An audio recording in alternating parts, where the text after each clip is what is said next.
다 같이 기도하겠습니다. 사랑과 은혜 하나님 아버지 감사드립니다. 주께서 우리에게 나타나시고 구원의 은혜를 예수 그리스도를 통해서 주신 것을 감사드립니다.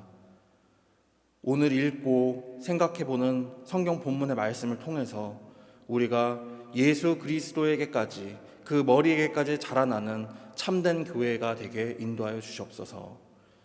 우리가 다 한자리에 모이진 못하오나 각자의 자리와 처소에서 주님을 더욱 사모하게 하시고 주 뜻 안에서 살아나는, 영적으로 살아나는 주님의 자녀들 되게 인도하여 주시옵소서. 예수 그리스도의 이름으로 기도 올리옵나이다. 아멘. 오늘 선포될 말씀은 요한 1서 2장 1절에서부터 17절까지의 말씀입니다.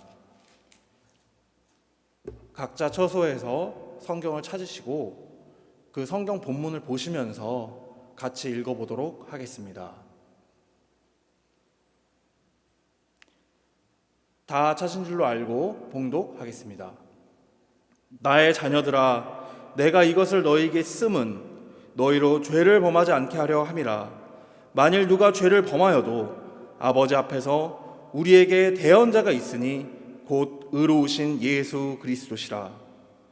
그는 우리 죄를 위한 화목제물이니 우리만 위할 뿐 아니요 온 세상의 죄를 위하심이라. 우리가 그의 계명을 지키면 이로써 우리가 그를 아는 줄로 알 것이요 그를 아노라 하고 그의 계명을 지키지 아니하는 자는 거짓말하는 자요 진리가 그 속에 있지 아니하되 누구든지 그의 말씀을 지키는 자는 하나님의 사랑이 참으로 그 속에 온전하게 되었나니 이로써 우리가 그의 안에 있는 줄을 아노라. 그의 안에 산다고 하는 자는 그가 행하시는 대로 자기도 행할지니라. 사랑하는 자들아, 내가 새 계명을 너에게 쓰는 것이 아니라 너희가 처음부터 가진 옛 계명이니 이 계명은 너희가 들은 바 말씀이거니와 내가 다시 너희에게 새 계명을 쓰노니 그에게와 너희에게도 참된 것이라. 이는 어둠이 지나가고 참 빛이 벌써 비침이니라.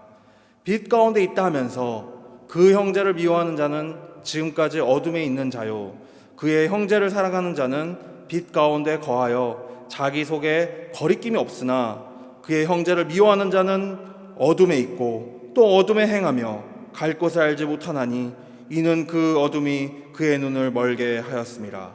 자녀들아, 내가 너희에게 쓰는 것은 너희 죄가 그의 이름으로 말미암아 사함을 받았으며 아비들아, 내가 너희에게 쓰는 것은 너희가 태초부터 계신 이를 알았으며 청년들아, 내가 너희에게 쓰는 것은 너희가 악한 자를 이기었음이라.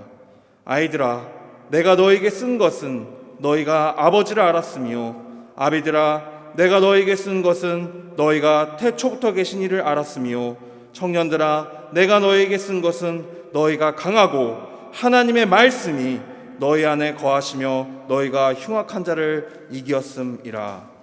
이 세상이나 세상에 있는 것들을 사랑하지 말라. 누구든지 세상을 사랑하면 아버지의 사랑이 그 안에 있지 아니하니 이는 세상에 있는 모든 것이 육신의 정욕과 안목의 정욕과 이생의 자랑이니 다 아버지께로부터 온 것이 아니요 세상으로부터 온 것이라. 이 세상도 그 정욕도 지나가되 오직 하나님의 뜻을 행하는 자는 영원히 거하느니라. 아멘. 기도하시겠습니다. 예수 그리스도께서 우리를 위하여 십자가에 달리시고 또 부활하사 선포하신 그 영원한 생명에 대해서 각자 마음속에서 깨달음이 있어 오늘 읽은 본문과 같이 주 안에서 승리하는 자들이 되게 인도하여 주시옵시고 말씀을 선포하는 부족한 종에게 성령의 능력을 허락하사 바른 말씀 선포할 수 있도록 인도하여 주시옵소서. 하나님은 반드시 하나님이시니 주님의 능력으로 말미암아 이 시간 이 방송을 보는 모든 이들에게 주님이 함께하여 주시고 그의 생명을 이끌어 주시옵소서. 예수 그리스도의 이름으로 기도 올리옵나이다. 아멘. 오늘 본문은 굉장히 많이 인용되는 본문 중에 하나라고 볼 수 있습니다. 어떤 의미에서 많이 인용되는 본문일까요? 형제 사랑, 그렇습니다. 기독교는 사랑의 종교라고 불립니다. 그 사랑의 종교라고 불리는 이유는 사랑이라는 언어로서 형제에 대해서 이렇게 서술되고 있기 때문입니다. 그러나 만약 사랑이라고 하더라도요, 그 사랑이라는 것에 속듯이 우리가 생각하는 사랑과 성경이 말하는 사랑이 다른 것이라면 어떤 문제가 발생하게 될까요? 생각해 보겠습니다. 사랑이라는 것이 과연 한 가지 색깔로 이야기될 수 있을까요? 사랑은 굉장히 특별한 개념이고, 개념뿐만이 아니라 우리가 삶을 살아가는 데 있어가지고 굉장히 그 활력을 주는 것입니다. 부모가 자녀를 사랑하지 않는다면요, 그렇게 열심히 일할 필요가 있겠습니까? 또한 자신이 자신을 사랑하지 않는다면 자신의 미래를 위해서 열심히 일을 하고 자기 꿈을 위해서 살아간다는 것이 과연 힘이 있을 수 있을까요? 하물며 성경이 말하듯 재물을 사랑하는 것과 하나님을 사랑하는 것을 동시에 할 수 없다고 예수님이 밝히 말씀하셨지만, 어찌하거나 재물이든 하나님이든 사랑하는 것이 없는 사람은 없다는 것입니다. 심지어 예를 들어보겠습니다. 자기의 목숨을 끊으려고 하는 자들은요, 자기의 목숨을 끊으려는 것을 사랑한다는 것입니다. 죽음을 사랑하는 자들도 있습니다. 사랑을 사랑하는 자들도 있습니다. 그렇다면 이 사랑의 정의를 어떻게 우리는 예수 그리스도 안에서 생각해야 될까요? 우리가 아주 잘 아는 그리스어가 있습니다. 아가페라는 그리스어가 있죠. 또 우리가 세상 학문을 하면서 배우는 그리스어가 있습니다. 에로스라는 그리스어가 있고요. 또 필라소피에 있는 필레오라는 그리스어도 있습니다. 이것이 번역될 때 다 영어로도 love, 한국말로도 다 그냥 사랑으로밖에 번역이 안 됩니다.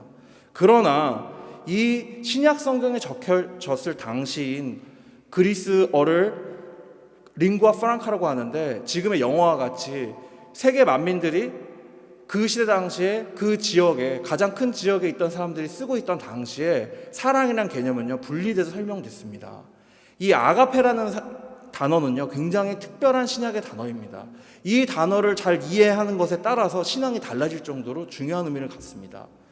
아가페는요, 하나님이 예수 그리스도를 통해서 보여주신 속죄의 은혜를 설명할 때 아가페라는 단어를 씁니다. 이 아가페라는 단어는요, 절대로 사람 사이의 관계에서 신약 성경에서 쓰여지지 않지만 마치 사람 사이의 관계에서 쓰여진 것이 오늘 본문에 나온다는 것입니다. 형제를 사랑하지 않는 자는 하나님을 모른다. 그런데 문제가 뭔지 아십니까? 영어 성경도 마찬가지고 우리 성경도 마찬가지인데, 그리스어 성경에서 이 형제는 탁 찍어서 단 한 명의 형제를 얘기하고 있습니다. 그렇다면 신앙 안에서 우리에게 단 한 명의 형제는 누구라고 봐야 될까요? 맞습니다. 예수 그리스도입니다. 성육신 하시는 하나님이신 그분입니다. 문제는 이런 부분들이 잘 설명되지 않게 될 경우에, 성경에서 형제를 사랑하라고 하지 않았냐, 인간은 다 형제 아니냐, 그러니까 우리는 모든 다른 사람들 이해해 줘야 된다, 다른 사람들 이해해 주는 건 뭐냐, 그 사람들이 원하는 그것이 우리한테 피해가 없으면 내비둬야 된다. 이게 얼마나 무서운 얘기인지 아십니까? 이 플로럴리즘, 이 포스트 모던이 얼마나 무서운 것인지 아십니까? 생각해 보십시오. 지금 한국교회뿐만이 아니라 기독교 내부, 외부, 심지어 유대교와 이슬람까지도 흔들리는 이유가 뭐냐? 바로 이런 사랑에 대한 정의가 틀어져 버렸다는 것입니다. 21세기에 와서. 그 시작은요, 계몽주의까지 올라갈 수도 있습니다.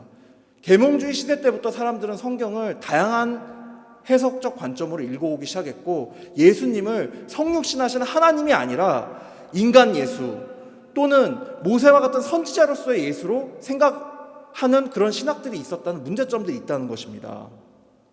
생각해 보겠습니다.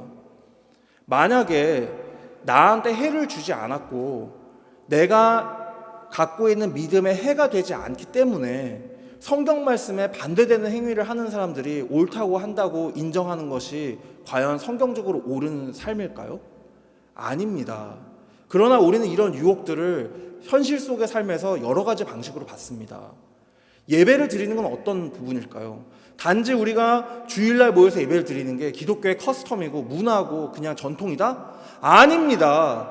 예배를 드리는 것은 바로 오늘 본문에서 말하고 있듯이 화목제물 대신 예수 그리스도를 만나는 제사인 것입니다. 그것을 망각한 채로 살아간다는 것은요, 결국 예수님을 안 믿는다는 얘기까지도 확장될 수 있는 것입니다. 또한 누군가는 생각합니다. 이렇게 방송 예배도 드릴 수 있는데 왜 우리는 이제까지 힘들게 모여서 예배를 드렸나? 성경은 밝히 말하고 있습니다.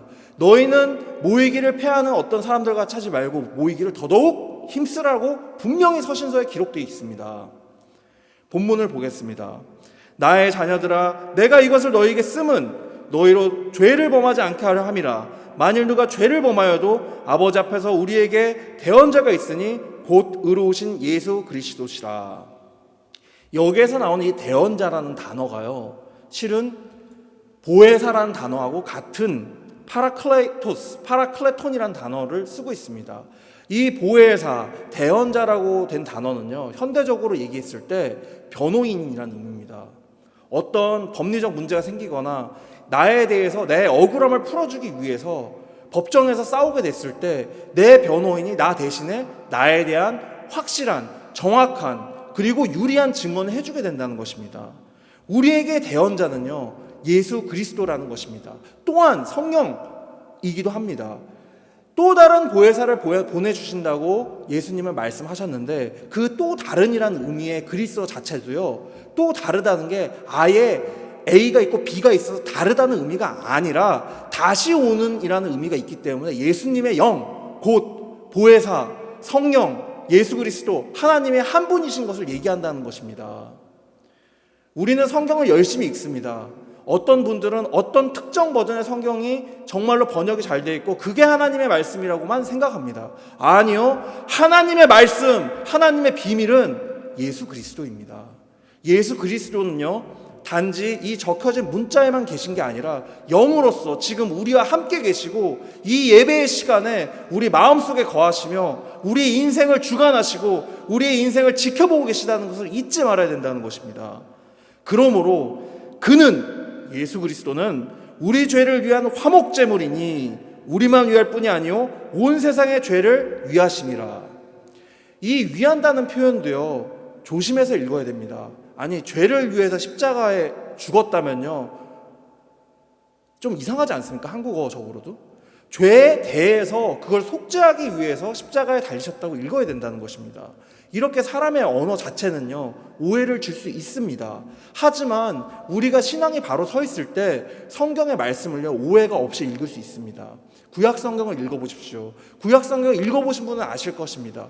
얼마나 유대 백성, 그 당시에 유대 백성들이 잘못을 행하고요, 하나님께서 돌이키시려고 노력을 하시고요, 선지자들을 보내고요, 고쳐지지 않고요, 율법대로 정말로 입에 올리기도 어려울 정도로 비참한 상황들을 맞이하는 그때 당시에 하나님의 백성들의 모습과 삶들을 볼 수 있습니다. 정말 그것을 축자적으로 적힌 대로만 읽는다면요, 아니, 뭐하러 우리에게 율법을 주시고 뭐하러 우리를 하나님의 백성으로 삼으셨나이까? 라는 말이 나올 정도로 너무나도 피폐하고요, 너무나도 우울한 이야기들의 연속입니다. 역대상하, 열왕기상하는요, 하나님의 백성된 이스라엘과 유다 백성들이 하나님의 뜻을 떠나서 이방신을 섬기고 자기네들 뜻에 따라서 국가의 부강을 꿈꾸다가 망하는 이야기가 계속 반복되어집니다. 너무나 우울한 이야기입니다.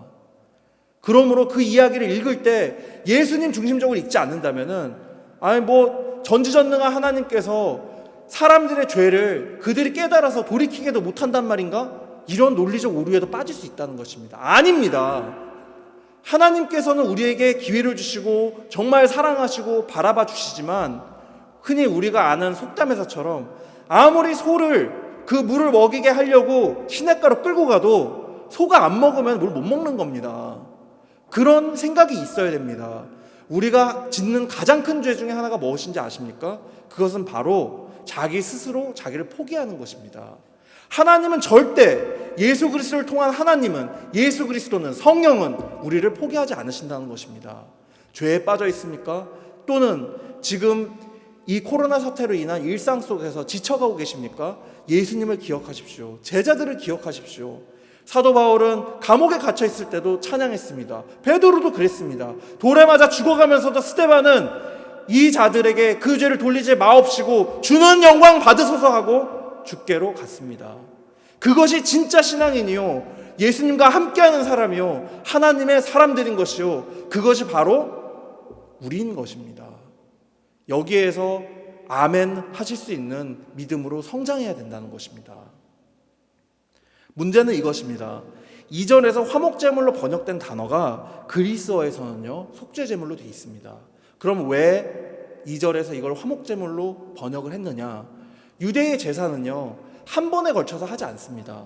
속죄 제사를 하고요, 화목 제사를 해야지 제사가 끝납니다. 두 번에 걸쳐 있습니다. 이것은요, 구약 성경을요 아주 자세히 면밀하게, 아주 재미가 없어 보이는 그 레위기 규례라든지 모세오경을 자세히 읽어보면 알 수가 있는데, 이 화목제물이 끝나야지만 제사가 끝난 것이고, 이 화목제물이 끝나야지만 하나님께 예배를 다 드린 것이 된다는 것입니다.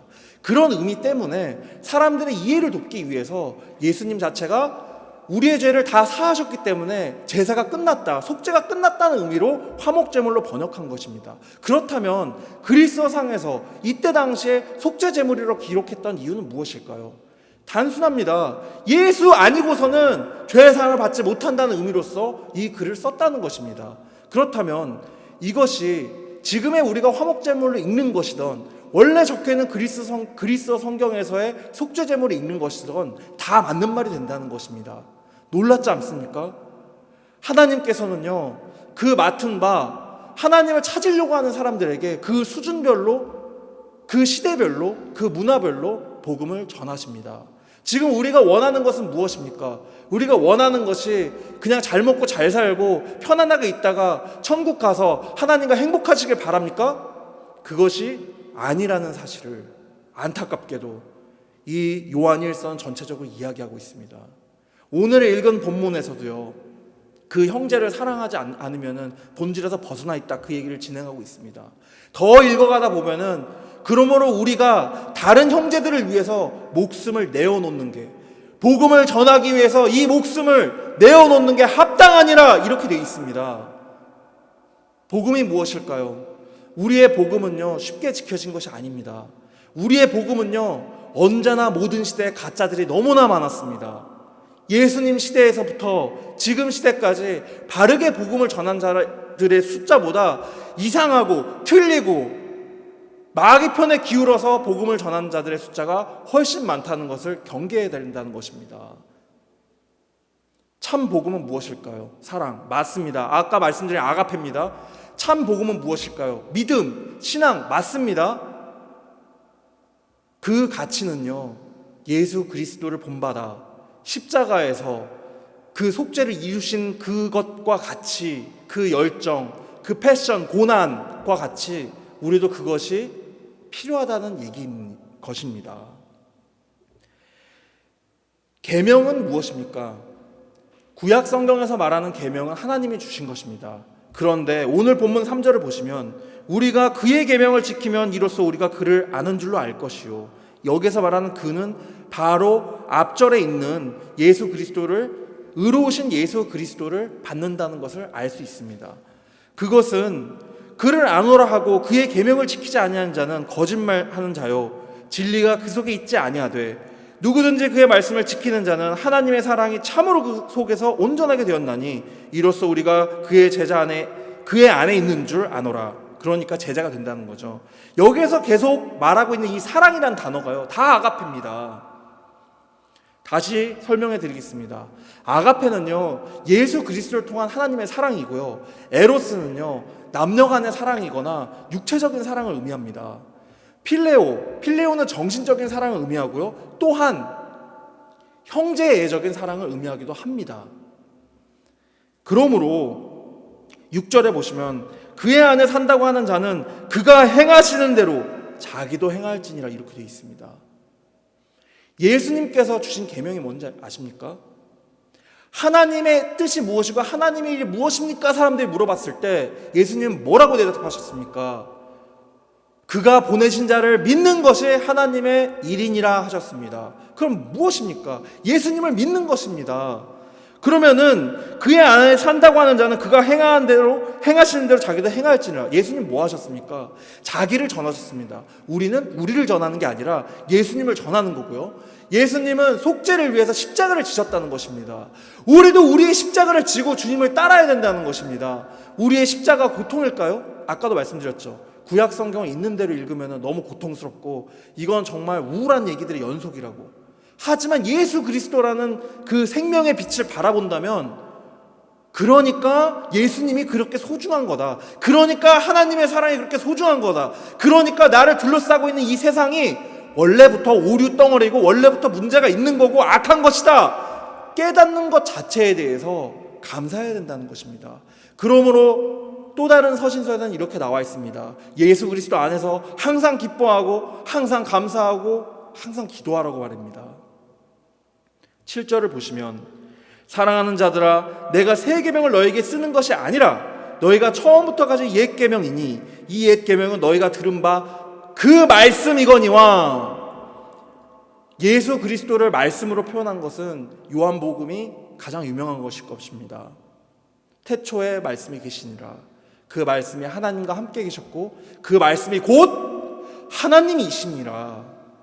주께서 인간의 육체, 이 죄된 인간의 육체를 입고 오사 죄를 하나도 짓지 않으시고 뿐만 아니라 다른 모든 이들의 죄를 십자가에서 속죄하셨습니다. 그것이 복음입니다. 우리는 하나님을 믿는 사람들이지만 무엇보다도 먼저 예수 그리스도를 믿는 사람들입니다. 기독교는 무엇입니까? 크리스찬이티는 무엇입니까? 크라이스트, for 크라이스트입니다. 크라이스트는 누굽니까? 오직 예수인 것입니다. 현대의 기독교들의 문제가 있습니다. 많은 종파와 많은 신학들이 있지만 예수님을, 성육신한 하나님을 보지 않는다는 결정적 문제가 있습니다. 하나님을 믿는 것은 우리가 아니라 유대교입니다. 하나님을 믿는, 저 하늘에 있는 하나님을 믿는 것은 알라, 위에 계신 이란 뜻입니다. 위에 있는 절대자를 믿는 이슬람입니다. 우리는 기독교인입니다. 우리는 예수 그리스도, 우리 눈으로 보기에는 유대 지방에 있으셔서 소수의 제자들을 이끌고 자기가 그 메시아라고 외치다가 십자가에 죽었다가 부활하신 그분을 하나님이라고 믿는 것이 기독교라는 것입니다. 여기에서 절대 벗어나지 마십시오. 정말 중요한 것입니다. 다시 내가 너희에게 새 계명을 쓰노니, 8절을 보시면, 그에게와 너희에게도 참된 것이라. 이는 어둠이 지나가고 참빛이 벌써 비침이니라. 왜 이렇게 서술하고 있는 것일까요? 왜 요한일서는 지금 이렇게 얘기하고 있는 것일까요? 예수 그리스도께서 이미 부활하셨고 우리에겐 약속이 있다는 것입니다. 부활의 의미는요, 영원한 생명이 있다는 것을 실제로 드러내서 증명했다는 의미이며, 부활하셨다는 것은 그분이 원래부터 계셨던 분, 이 세상의 창조자, 생명의 근본이라는 것을 말해준다는 것입니다. 그럼 구약은 이에 대해서 뭐라고 얘기할까요? 이사야서를 보시면 이렇게 되어 있습니다. 이사야서 47장 4절에 우리의 구원자는 그의 이름이 만군의 여호와 이스라엘의 거룩한 이신이라, 이렇게 되어 있습니다. 만약 예수 그리스도께서 이 만군의 여호와 이스라엘의 거룩한 이가 아니라면 기독교는 거짓말의 종교가 됩니다. 더 놀라운 사실을 알려드리겠습니다. 고대 사본들을 연구하는, 그리스어로 연구하는 사람들에 의해서 근래에 밝혀진 것 중에 하나가 있습니다. 유다서를 읽어보면요, 신약에 유다서가 있죠. 한 장밖에 안 되죠. 거기에서 보면은 하나님께서 모세와 그 백성들을 이끌어내사 홍해를 건너게 하신 그 이야기에 대한 일이 있는데, 거기에서 하나님으로 표기된 그 부분이 고대 사본들 많은 부분에서 예수라고 적혀 있다는 것입니다. 놀랍지 않습니까?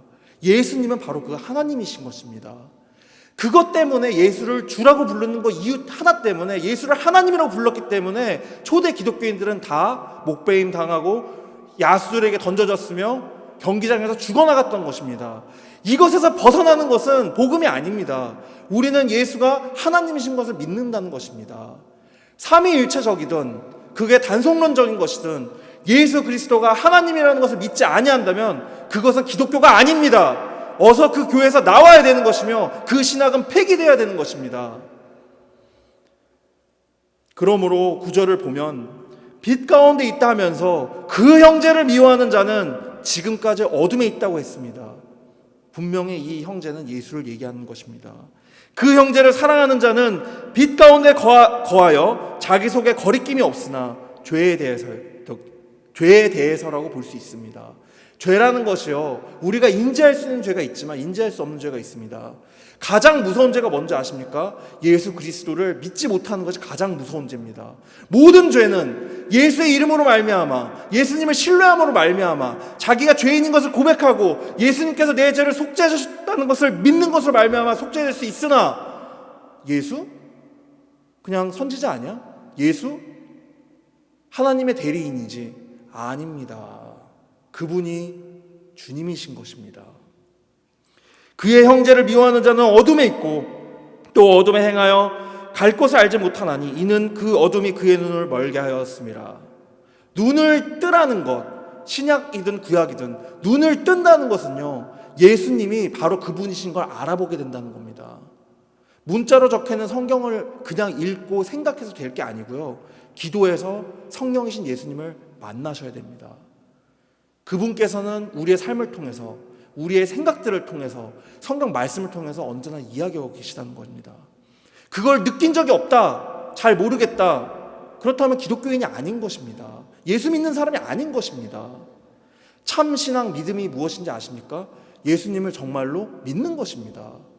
예수님을 믿는 게 뭘까요? 두려움이 없는 것입니다. 진정한 사랑, 온전한 사랑을 이룬 자는 두려움이 없다는 표현이 다른 성경에도 또 나옵니다. 온전한 사랑의 두려움을 내어 쫓나니 라는 표현으로 말이죠. 자녀들아, 내가 너희에게 쓰는 것은, 이렇게 하면서 자녀들에 대해서, 아비들에 대해서, 청년들에 대해서, 쭉쭉쭉 아이들에 대해서 그 각 나이와 그 각 처해진 환경에 따라서 비유적으로 이렇게 설명을 이어나갑니다.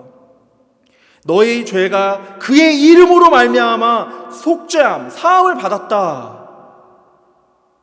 이 문장 하나만으로도요, 이미 우리는 복음을 이해할 수 있고요, 복음이 선포되는 것입니다. 왜 우리가 종교 생활을 합니까? 자기 마음의 안정을 위해서요? 그건 종교가 될 수 있습니다. 그러나 기독교는 종교이기 이전에 진리인데, 그 진리라는 것은요, 오직 예수 그리스도 안에 있고요, 하나님이 진리이시고요, 그분이 이 땅에 임하셨다는 것이고요, 지금 우리와도 함께 하신다는 사실이 있습니다. 아비들아, 내가 너희에게 쓰는 것은 너희가 태초부터 계신 이를 알았으며, 예수님에 대해서 설명하는데 태초부터 계신 이라는 표현을 썼습니다. 태초부터 계신 이가 누구십니까? 만군의 여호와 나 곧 하나님이 아니냐, 이렇게 말씀하고 계시는 것이 마음속에 들리지 않으십니까? 청년들아, 내가 너희에게 쓰는 것은 너희가 악한 자를 이겼습니다. 이 악한 자라고 번역되고 표현된 것이 무엇일까요? 이 사악한 자들 또는 사악하다는 표현이요, 그리스어로 굉장히 신기합니다. 간음하는 자들 또는 음욕 있는 자들 또는 세상을 사랑하는 자들, 에로스에 빠져있는 자들처럼 설명되고 있다는 것입니다. 우리가요, 신앙생활을 하다가도요, 정말 죄에 빠지기가 너무 쉽습니다. 우리는 나약한 인간이라는 거 인정해야 됩니다. 내가 하나님을 잘 믿겠다고 하고서요, 마치 고대 유대인들이나 아니면 현대 유대인들처럼요, 자기를 막 어떤 신앙의 체계나 아니면 논리로 자기 벽을 쌓아도요, 무너집니다. 왠 줄 아세요? 인간 자체는요, 사탄에게 지게 되어 있어요. 언제부터? 선악과를 먹은 그 시점부터예요. 이미 졌어요. 계속 질 거예요. 유일하게 예수님만 이기셨다는 거예요. 유일하게 하나님만 이기실 수 있어요. 그 하나님의 형제, 그 하나님의 자녀 된 자들이 되는 것이 바로 기독교라는 겁니다. 우리가 이기는 게 아니에요. 정신 차려야 돼요. 우리가 선합니까? 우리가 잘났습니까? 우리가 이 세상에 대해서 무엇을 할 수 있을까요? 우리가 복음을 전할 수나 있을까요? 아니요. 우리가 복음을 전할 수 있는 것은요, 하나님의 힘으로, 성령의 능력으로 말미암아 가능합니다. 예수님의 제자였던 베드로도요, 예수님 붙잡혀 가시던 날 밤에 어떻게 했습니까? 그 사람이 정말로 나는 예수님을 죽어도 부인하지 않겠습니다 3번 말해놓고요, 아주 쉽게 3번 부인하고요, 펑펑 울어댔습니다. 그게 베드로가 모자라서일까요? 아니요. 베드로같이 난 절대 주인을 부인하지 않겠습니다 3번 말할 수 있는 그 마음 자체가 우리한테 있습니까 지금? 정말 중요한 얘기입니다. 우리가 이기는 것도 아니고요, 우리가 성취하는 것도 아닙니다. 오직 예수 그리스도께서 그것을 하셨고 우리는 그분 안에서 움직이며 그분이 우리가 머리가 되시며 우리는 손과 발이 돼서 그 일을 행해야 되는 자들이라는 것에 있는 것이, 그 제자도 또는 그의 그분에 대한 청지적인 마인드와 마음이 있는 것이 기독교요, 하나님의 종교, 바른 하나님의 종교, 예수 그리스도의 종교인 것입니다. 아이들아, 내가 너희에게 쓴 것은 너희가 아버지를 알았으며. 아버지를 모르는 사람이 있나요, 유대인 중에? 아니요. 아버지께서 나타나신 예수 그리스도를 알았다는 것입니다. 아비들아, 내가 너희에게 쓴 것은 너희가 태초부터 계신 이를 알았고, 청년들아, 내가 너희에게 쓴 것은 너희가 강하고 하나님의 말씀, 예수 그리스도죠, 너희 안에 거하시며 너희가 그 흉악한 자를 이겼음이라. 이 세상이나 세상에 있는 것들을 사랑하지 말라. 누구든지 세상을 사랑하면 아버지의 사랑이 그 안에 있지 아니하니, 이는 세상에 있는 모든 것이 육신의 정욕과 안목의 정욕과 이생의 자랑이니 다 아버지께로부터 온 것이 아니요 세상으로부터 온 것이라. 이 세상도 그 정욕도 지나가되 오직 하나님의 뜻을 행하는 자는 영원히 거하느니라. 이 영원히 거한다는 건 무엇일까요? 영원한 삶이 있다는 것입니다. 우리가 기도를 할 때, 신앙생활을 할 때 조심해야 될 부분이 있습니다. 가장 조심해야 될 게 바로 이것입니다. 세상에 있는 것을 달라고 우리의 죄를 사하시기 위해서 십자가에 달리신 예수님 이름으로 기도하는 것입니다. 이것이 범죄입니다. 그 부분에 있어서 조심해야 되는 부분이 있다는 것입니다. 주의 일을 하기 위해서 내가 돈도 벌어야 되고 주의 일을 하기 위해서 내가 능력과 실력도 갖춰야 되는 건 맞습니다. 그러나 주님의 뜻과 주님의 사랑이 뒤집혀서 그것을 구해서는 절대 안 된다는 것입니다. 믿음의 본질이 무엇입니까? 믿음이 무엇입니까? 예수 그리스도입니다. 이 예수 그리스도 안에서 우리는 죄되고 한없이 모자랐지만 우리를 죄 없다 하신 그 십자가의 은혜와 사랑을 기억하시는, 그 아가페, 하나님의 그 피나는 사랑을 기억하시는 여러분 되시기 바랍니다. 기도하겠습니다. 역사의 주인이시며 주님의 자녀들이 더더욱 주님을 사랑하고 그 뜻 안에 있길 바라시는 주님, 오늘 성경 말씀을 읽으면서 여러 가지 생각들을 해보았습니다. 주님이 주신 그 아가페 사랑에 보답할 수 있는 우리가 되게 인도해 주시고, 배운 바 그 말씀에 따라서 언제나 마음속에서 예수 그리스도의 복음을 잊지 않게 해주시고, 예수 그리스도를 믿고 예수 그리스도 안에서 성장하고 자라나서 우리가 죽어 주님 앞에 가게 되었을 때 수고하였다 나의 종아, 고생 많이 했다 내 아들아 내 딸아 라는 이야기를 들을 수 있는 참 주님의 자녀 제자 되게 인도하여 주시옵소서. 예수 그리스도의 이름으로 기도 올리옵나이다. 아멘.